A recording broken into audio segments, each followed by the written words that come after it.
So very good evening. First of all, I must thank Chef Garima for having me here on the occasion of releasing the first chapter of Food Forward India.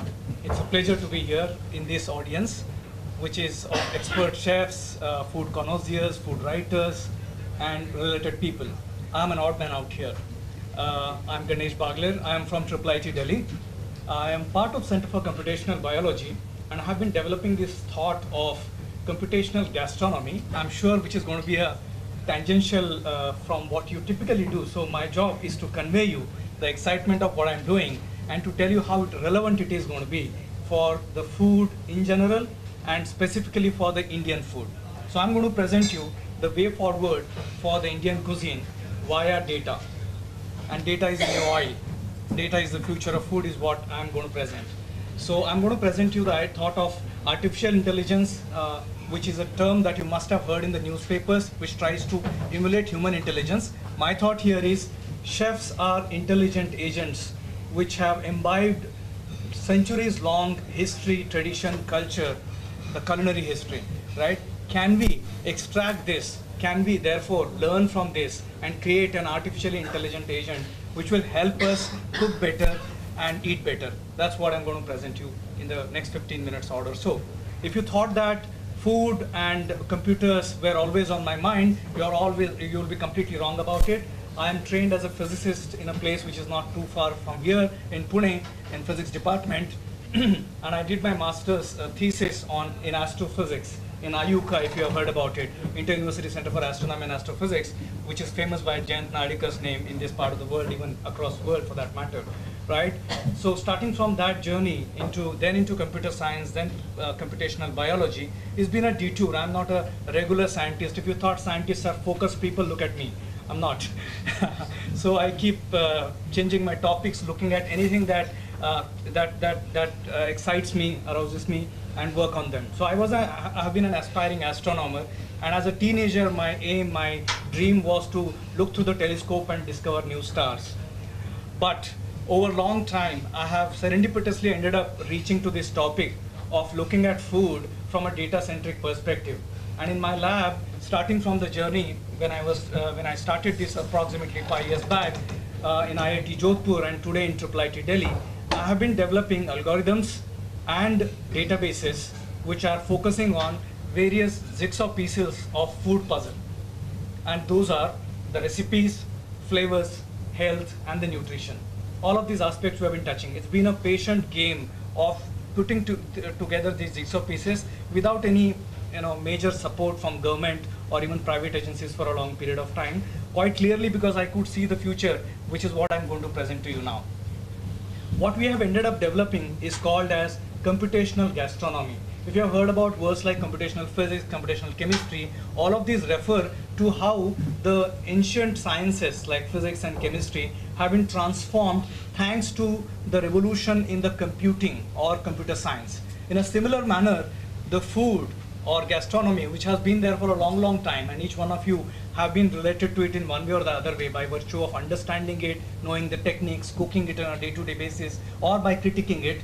I'm trying to present to you that using computer science and data science, one can actually blend food, data, and computation for data-driven food innovations. So I'm making a big statement here, so let me go ahead and explain what this computational gastronomy is. And while I do so, let me present to you the story of India, which is at the center of why we are here, the Food Forward India chapter.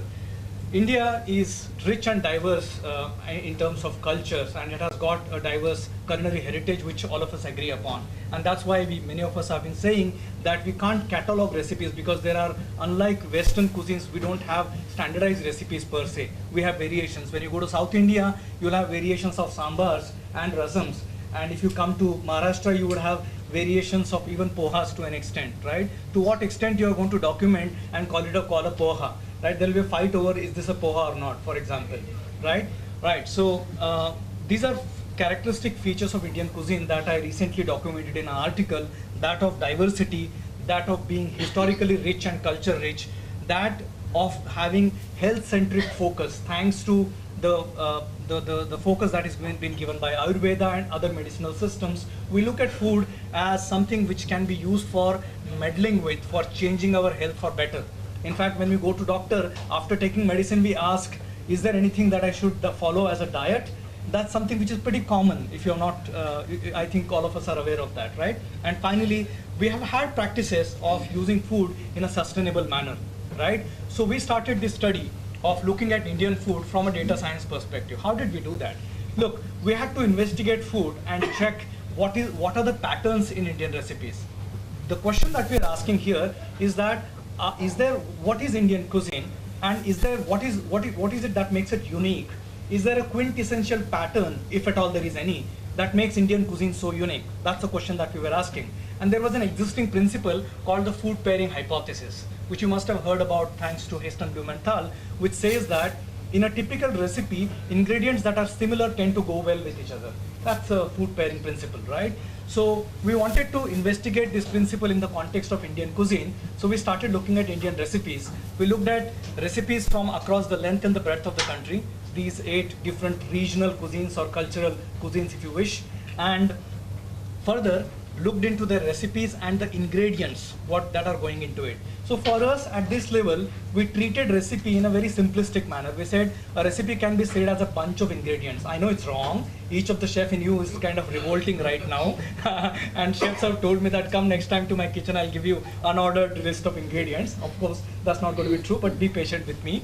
So having started with this notion of recipes, which are nothing but combinations of ingredients, we went to the next level to check the Heston Blumenthal's hypothesis, which is how do you check food pairing? So you need to look at the flavor molecules which are present in the ingredients. The reason being that the ingredients that have been chosen into the recipes have been chosen predominantly for their taste and odor, although the texture and color and other factors would also play a role, but predominantly it is through what are called as olfactory and gustatory, the taste mechanisms and the odor mechanisms, which play a big role in why an ingredient is being chosen into a given recipe, historically speaking, right? So we looked into the flavor molecules of those.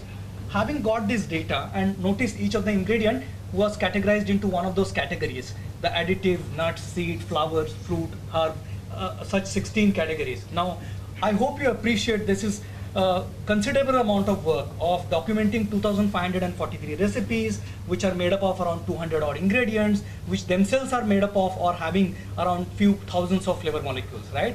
Quite a bit of job that is done here. Having done this, we said, okay, now let's measure the food pairing. When we measure the food pairing, the way it is done is like this.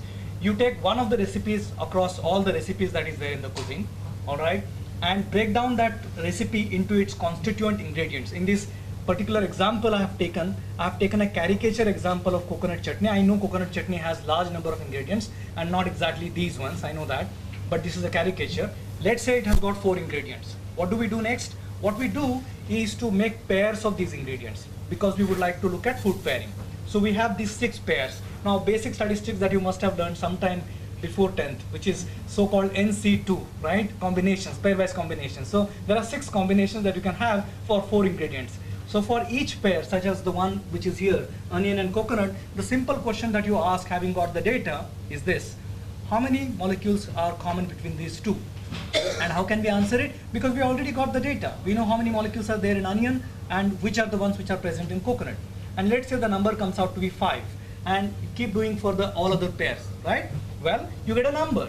The beautiful thing that has happened here, as Kelvin said, is that nothing is science until you can measure it.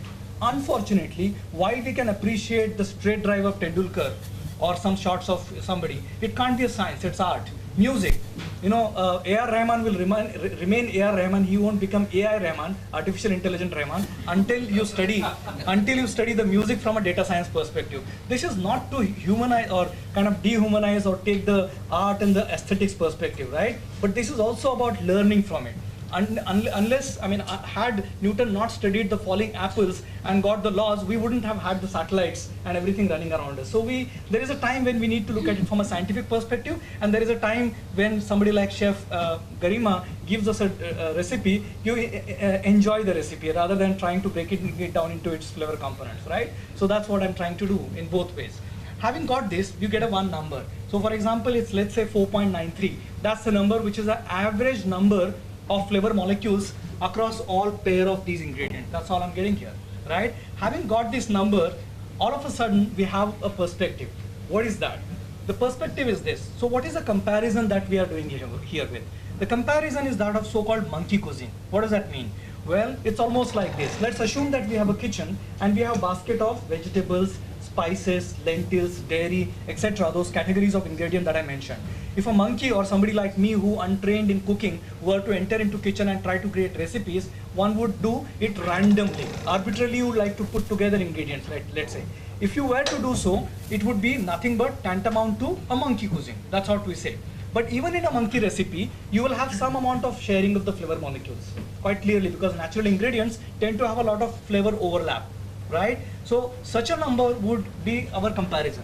Compared to such a monkey or a randomized bunch of recipes that are created without any rules, without any role of geography, climate, culture, religion, or even for that matter, genetics to an extent, that has played a role in why the recipes that are here are different from what are there in Southeast Asia or in, let's say, Latin America, right?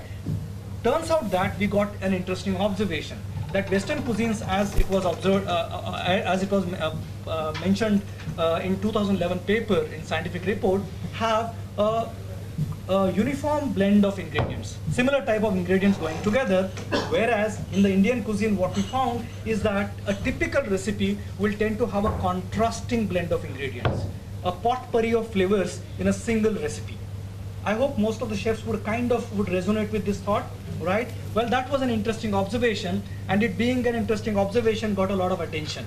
And this observation of contrasting blend of ingredients in Indian cuisine was also highlighted as an MIT Technology Review Emerging Technology. One of the interesting things also we did is to find out which category of ingredients are so critical for the blend that we find in Indian recipes. So without getting into the technical nitty-gritties, I'll briefly summarize this and tell you, if you were to shuffle, everything else is remaining same, but only shuffle vegetable across each other, what would happen to the food pairing? Again, not talking about taste, but to the food pairing pattern, food pairing number, right? And what would happen if I were to keep everything else same, but shuffle all the dairy products across all recipes in a cuisine, is what I'm referring to, right? Where when we did this experiment, we find that for no other ingredient category, when you do the shuffling or intra-category shuffling experiment, the food pairing index changes drastically. Only marginal changes happen. But for spices, there is a huge jump that happens in food pairing index that we measure, suggesting that there is something special about spices when it comes to the Indian cuisine. All right. So that's why we proclaim that spice is the taste of India. Right. This is a spoof on one of the popular Indian brands. So we said that, look, spices are actually the molecular fulcrum of Indian cuisine. Proper, correct placement of a spice in a given Indian recipe makes what it is, right? Therefore, and I guess chefs don't have to be retold this business. In fact, the beauty of science is this. Something which was intuitionally understood, apples fall, but they fall according to F equal to m1 into m2 by r square, was to be told by Newton, right? In a similar manner, that there is a pattern, that there is a certain kind of a rule that is followed by Indian cuisine is understood by us intuitionally, but to make it quantitative is what a scientist does. And that's what we and our science ended up doing it for you, okay?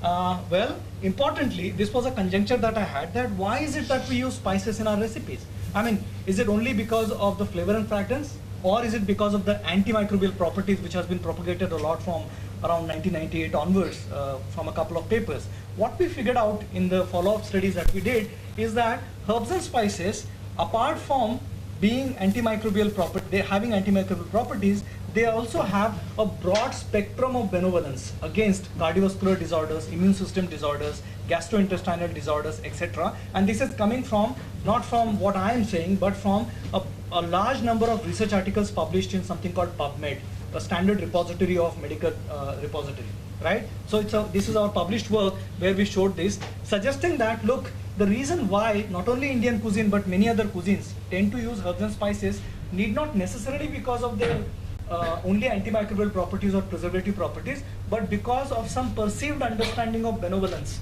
value against various disorders. Okay?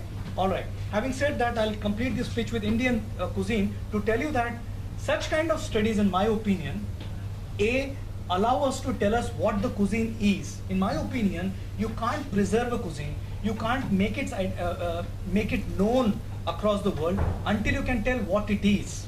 Identity, as I call it.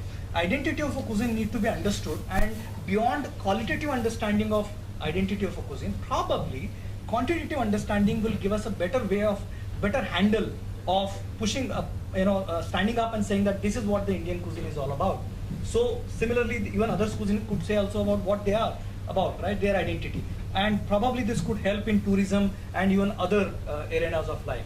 I mean, had I not done this science, probably Chef Garima would not have called me. She just read my paper and called me, right? So such science is required to create an identity, in my opinion. What we have done is this, that going beyond only pairings, we said, why only look at pair of ingredients? Can't we look at 3 of them together, or quadrangles, 4 of them together, and higher level combinations, as we call them in computer science, right? What we did is that by doing so, we have created what is called as a culinary fingerprint. Okay, fingerprint is nothing but a pattern which uniquely identifies who you are, a DNA fingerprint, for example, right? In a similar manner, we have created a culinary fingerprint which will look at a cuisine, look at ingredients, look at flavor molecules, and even other details, and try to come up with what makes this cuisine so unique about it. And in my opinion, such kind of a culinary fingerprint is going to be rather essential for portraying India's importance, the Indian cuisine's importance, the importance of India's culinary heritage on a world stage, and to be able to put it forward in a very emphatic manner, to call it actually India food forward India. All right. So this is what I was saying. MIT Tech Review highlighting us as an emerging technology. For me, this was a shocker. This paper was yet to be published. In fact, it was on our archive, and that is when MIT Tech Review picked it up, reviewed it, and proclaimed it to be an emerging technology. This doesn't happen every day. So to an extent, we should also be proud that the science of culinary, the science of food has emerged and has been developed in the name of computational gastronomy, pretty much within India largely, and world is taking it. And this is, I'm not saying this from a fake sense of patriotism. No. Science is beyond the boundaries of any country or any nation for that matter. But to an extent, we should be proud of what comes out of India as well, without having to be anti-patriotic in that way. The industry is also taking over, and it says that, look, Ganesh, computer science is changing various aspects of our life. Today when you use Uber and Ola, it's because of computer science. Data collected by Google Map, algorithms which are being run by Uber and Ola are making your life easy to find a cab faster and better and cheaper, right? In a similar, and there are other aspects of like weather prediction, which were otherwise unbelievable earlier, have become relatively believable in short term, right? All of these are happening by virtue of data being gathered, domain-specific data being gathered, and computation power being applied. Question is, can we do it for the same for food?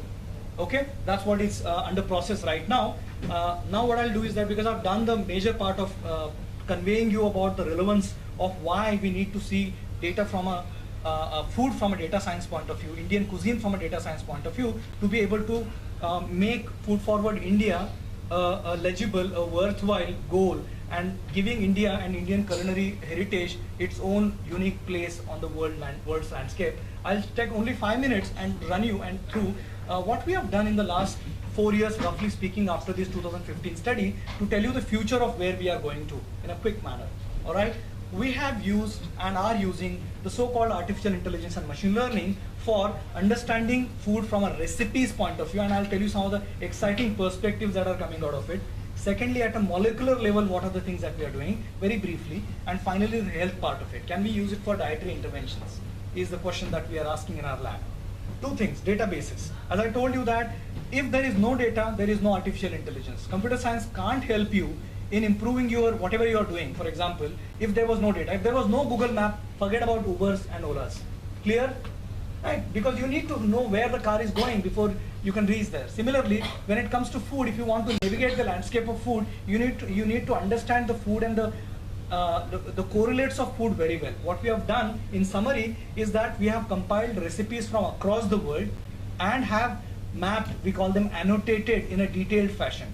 We have today 1,58,000 recipes from across the world, and they are from 26 countries, 6 regions and 74 countries. across the world, right? And they have been broken down into pieces of ingredient section, what are the different parts of ingredients, quantity, unit, etc., and the algorithms to extract this information at the back end, right? So that has been done. Further, we have published a flavor DB. I told you that flavor information is also required. So ingredients, natural ingredients which go into the recipes and their flavor information, we have gathered and created a repository of it, and is being made available for non-commercial purposes. If somebody wants to use it for academic work, one may do that, explore it. The reason is this, is that we want this area to grow. We want people to come forward, use this data, analyze their recipes, whatever they want to do for non-commercial purposes, they could do that. By the way, this was published in a very prestigious journal called Nucleic Acid Research in Oxford University Press. All right, what we have done is to go beyond India and do the culinary fingerprinting of the world cuisines.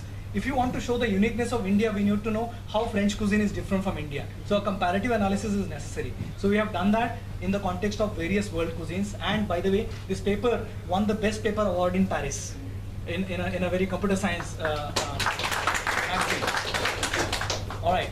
One of the most exciting things that we are dealing right now is that of, as you must have probably seen this kind of a tree in the context of language, the Indo-Arabian languages, Dravidian languages, Germanic languages, right?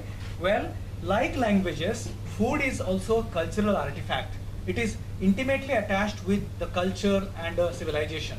Question here is this: similar to languages, can we find out how languages are similar or dissimilar to each other, and to tell how far they are from each other? Quite clearly you can say that Tamil language is very close to Malayalam, but it is slightly away from that of Kannadiga, and Kannadiga is very different from that of other Devanagari languages, for example Hindi, right? And Hindi is closer to Arabic languages. You can say all this by doing some systematic analysis and data-based analysis. In a similar manner, can we say the same thing about the cuisine? Well, that's what we are up to right now, and we believe we have got the first tree of the world culinary tree, and we have trees like cuisines like Japan, China, Korea, Thailand, Southeast Asia right now bundled in a single bunch because of the number of recipes are less, and similar kind of a picture, right? In my opinion, this is one of the most exciting things that we are doing. Again, this will put forward if for example India's uniqueness, how it is different from the rest of them in a clear-cut fashion on a scientific basis. Okay? Well, the question that we are asking in our lab is this. I told you AI Rahman, right? Artificially intelligent Rahman. It would be an insult to talk about creating music which is AI Rahmanish with a computer, right? But people are doing it already. This is not to say that AI Rahman has been replicated, but this is to say that probably AI Rahman's signature has been replicated to an extent, right? What we are trying to do in our lab is, by compiling some million recipes or so, can we learn from these recipes to create a recipe which is human-like? Okay, this is something called Turing test for chef, by the way, if you have known what is Turing test, right? So we're trying to cheat a chef in thinking a recipe created by a computer like as if it is coming from a chef or from a traditional recipe, right? It's a long shot, it will take a while, don't worry, it's going to take a while, but nonetheless we are asking this question, and this question is more inspired from the Ratatouille movie about anybody can cook. The motto is that. So can actually computers cook? My understanding is this: even 5 years down the line or so, probably computers won't be doing cooking.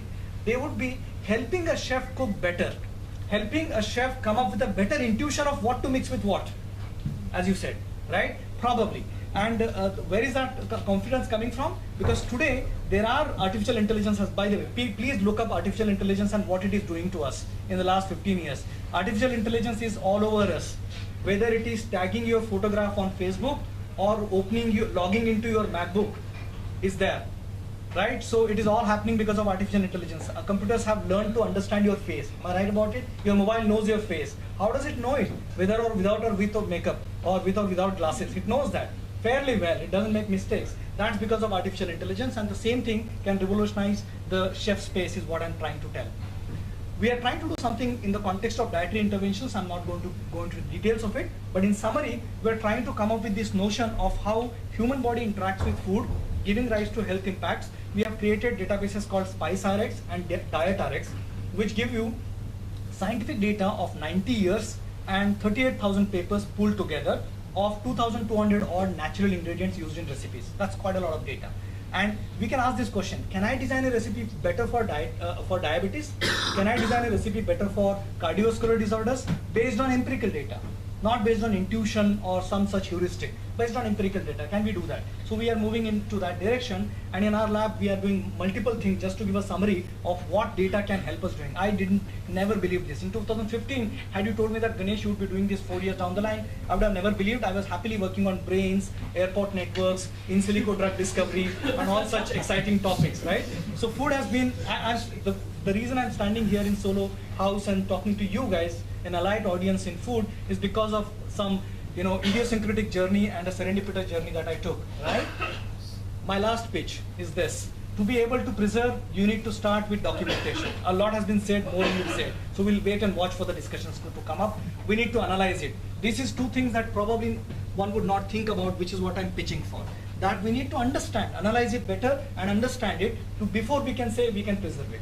In my opinion, that's a more subtle and very systematic way of going towards preservation, and in my opinion we must do that. And a movement like Food for India, in my opinion, is pretty much relevant and is necessary, whether you think in a patriotic manner or you want to think it from a culinary legacy point of view, or if you want to think it from a health point of view. Let us not forget that there are nuggets that are part of our culture that we need to preserve and maintain for the generations to come and for our own self. Right? We can't be leaving this to the dark kitchens and the aggregators to capture our culinary space completely. In my opinion, in my personal opinion, right? Again, not to insult anybody or to insult a particular agency as such, but in my opinion, we need to preserve that. We need it very much.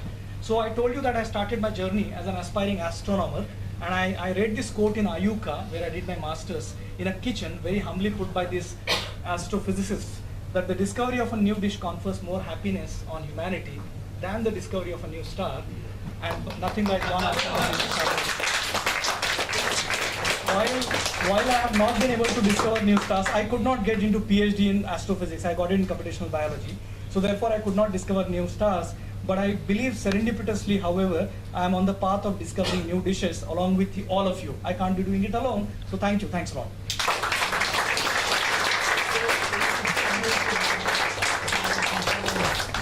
We are all open for discussions, questions, freewheelingly. Yeah. Can I ask you a question? Shoot. When Albert Einstein died, they took his brain and tried to study it. Are you planning to do something you all can transfer directly onto a computer, because you got more recipes than what you have online? I don't think so. I'm a very bad chef as of now. I'm learning. In fact, I'm trying. It's not a chef, it's the brain. Brain. So not the brain. You need to take my hard disk. That's what. That's what.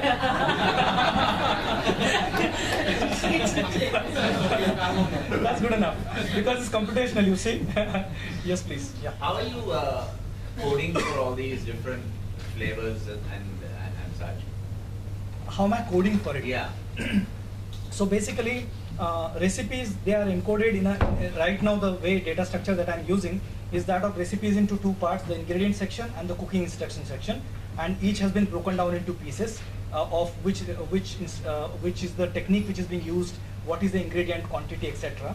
Coming to flavor molecules, we have ingredients, let's say tomato or chili for that matter, and what are the flavor molecules that are present in it. And when I say flavor molecule, we have its chemical identity using something called PubChem ID, Smile ID. So any agent, for example, the flavor industry recognizes flavor in a slightly different manner than a typical chemist recognizes it. So we have put all of them together, and chemical structure. So if you want to look at the chemical structure, three-dimensional structure also, if you want to look at it, it's all available. Incidentally, just to answer your question, this app is available on Play Store called FlavorDB. So it's an Android app as of now. Unfortunately, it's not on iPhone yet. I'm sorry for that, but FlavorDB is available on browser. Just search for FlavorDB, you will get it in browser. You can just browse it, and browser is in fact far more powerful than the Android app. Okay, so I mean that's a loose answer that I can give in terms of structuring. It's a proper, it's a database, MySQL database. If you want to ask me a specific question, it's a MySQL database which has been created to make, without which you can't investigate this data. Somebody had a question, yeah. Why don't you open a restaurant? This question has been asked to me. I'm a bad chef and I can't even think of opening a restaurant where I can cook, but definitely I can think of opening a restaurant where I can have people cooking for myself. Well, I don't have any immediate, sorry, yeah? I should hire all of them. Well, they can be partners. You can happily see that. Yeah, quite clearly.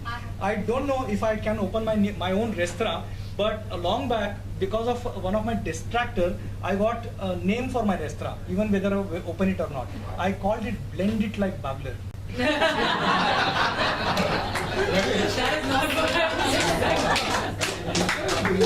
Over-analyzing the data. Yes. Taking away, the human touch, the hermeneutical approach. Correct. For example, Correct. that we completely take away what is human, and we say this flavor plus this flavor results in a better Yeah. deal, and therefore this is the best way to do it. And I've taken 5,000 mango recipes, and this is the culmination of all 5,000. Right. This is best. Right. And then you feed it to people, and they say, "Ugh." I don't like it. Yeah. Huh? And I want to add to So this. what happens then? Sure. I take your point Can I and now take. add to this? Please add it. Because Please. it's, I was thinking of the same thing. Yeah. In Indian food, one of the difficulties for codifying recipes is andas, the whole thing of andas. Also, when you have techniques like bunoing something, it's a matter of andas when you stop. How much do you categorize that? That's a matter of instinct. So how does that work with your scientific? I don't know. Let me quickly pull them together, Adding on and to that, you want to add more. Yes. like where we cook and on what we cook also plays a major role. In Fair enough. The additional factors also play a role. I take it. First of all, what you said, first of all, I resonate with it. I love music. I listen to music. I would hate creating a robot which will play like Sachin Tendulkar. Not really. Or I would hate a computer program which is recreating A.R. Rahman or Picasso. Not really. Right? There is some amount of intuition, human cognition, etc., whatever you name it, which is coming into the picture, which is getting marred, is what the thought comes, right, when you think about it. My thought is this, is that let the human culture, civilization, intuition, let it flow. But why stop analyzing it in the first place? In fact, that reminds me of Richard Feynman's very famous quote. I don't know how many of you have known somebody called Richard Feynman. If you don't know, as a person, you should know him. One of the wonderful, loving persons, you must know him, right? If you want to understand physics at a child level also, right? Just go and understand what he's saying. He says that while I can understand the beauty of a flower, the evolution of a flower, the fragrance it is coming, the way it has evolved and the fragrance it has developed because it wants to attract the insect which will pollinate it and thereby letting it come through centuries, right, together. I can analyze its science also while I can appreciate its beauty. Can we do it together? Can we analyze it and while understanding and appreciating the beauty and not trying to create the best and all that? There is nothing called the best per se, right? When it comes to food, it is so personal that what is good for you may not be good for me. So I absolutely get your thought. But at the same time, I strongly believe that there is a huge scope for analyzing because nothing has been practically done. So we should do that while appreciating the human aspect of it. That's my thought about it. I hope I've captured you. I didn't capture your point. What is happening is that so far we have gathered only a couple of sensory elements, the taste and the olfactory part, right? No, not only where you are eating, what music you are listening, but whom you are eating can be a plate, right? There are a lot of subjective matters coming into the picture. Yes. Of course. There was a question, right? Makes a huge difference. I completely get that. Unfortunately, if you try to aim to pick in every factor, then the science is way too complex. I'm like floored. I just can't do anything about it. Therefore, we call it in physics the so-called spherical cow model. What does that mean? We start with this assumption saying that let us assume that the cow is spherical. Everybody will say, come on, what is this, Ganesh? Nonsense, right? Yeah, I agree. But depends on what question you're asking. If you're trying to answer the question of how the cow moves, then spherical cow is a bad assumption. But if you want to find out how much is the heat emitted or generated by cow, then it's a fairly good assumption because the surface area of a cow is approximately close to a sphere, right? That's what we do. So right now we are working with spherical cow. We call it 16th century physics, let's call it, right? It will take time for us to come to that level, but people are trying to do that. Neurogastronomy they call it, like measuring fMRI signals, EEG signals. Wonderful studies that are being done. Some of them are too reductionist, I don't like it, like you don't like it. But at the same time, I believe that some of them are going to give us fantastic understanding of how we perceive food and how probably we should change our way we eat our food. For example, can we eat the same food which is not so sugary, but still I feel the sugariness or the sweetness of it? Right? Can I do that so that I can steer away from myself from diabetes? Worth doing experiments, I would say. But thanks, yeah. Will that lead us into measuring taste as well? Because It has already led us into measuring taste. Taste is being measured heavily being measured, except that where the measures are rather simplistic, as I say. They are rather uniform and people are trying to make it like non-linear, etc. It's happening. It's under process. He's nearing tears. Please answer his question. Yes, please. I want to know if this is similar to the work IBM is doing with Chef Watson. I don't exactly know what Watson is doing, partly because they don't reveal the data. Okay. But yes, at a level where they were trying to create a Chef Watson, Yeah. I would say that try imagining this. They have not published anything barring a few esoteric papers here and there. You can look at it. They've also done a couple of recipes. I know. And even we have generated recipes, except that we have not cooked them yet. so this thought is there. It's been there, and science evolves like this, especially when you have a large community. Science evolves like this. I happen to take up this theme, develop databases, develop algorithms, make them open, whereas a company like IBM would not want to do that, right? And it's trying to close it down like that. So I really don't know inside what's happening, but some of the inside information that I also get through some other people say that यार कुछ नहीं हो रहा है. So I don't know. कुछ नहीं हो रहा है. उनके पास कुछ नहीं हो रहा है. So I don't know. I have a question. Yeah. Is Indian cuisine a far more difficult cuisine to do in your computational work versus say French or American cuisine? Are they simpler cuisines? I don't know how you define difficulty or ease of it, but I believe that once the recipe is encoded, standardized recipe or recipe otherwise is encoded, nothing is easy or difficult. But we can define not simplicity or difficulty, but complexity. Yeah, we are trying to define that. So there is a measure of complexity that we are coming towards, which can tell us which recipes are more complex versus the other ones. But we don't have a result over it yet, unfortunately.